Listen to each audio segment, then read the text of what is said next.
dərsinin mövzumuz kəşfiyyatçılıq və daşıma mövzusudur. Biz bunun üçün gücü maşından istifadə edəcəyik. İlk növbədə nə aparırsınız qızım? İlk növbədə gücü maşınında kəşfiyyat prosesi üçün lazım olan kodları yığırıq və gücü maşının içine yükləyərək onun Üçün lazım olan kodu ne kadar? Necə yığmışıq kodu? Hansı proqramda yığmışıq kodu? Mikrobit proqramında yığmışıq. növbəti mərhələdə isə elektronik kodları endiririk və mikrobitə ötürürük. Necə indiririk? Gördük.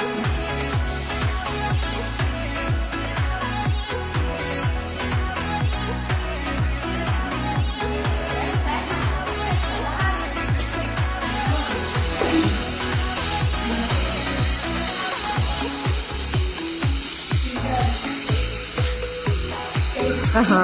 Nə müşahidə elədik?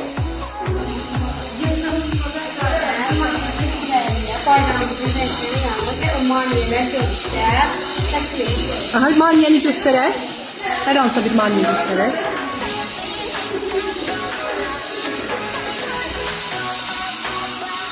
Altı.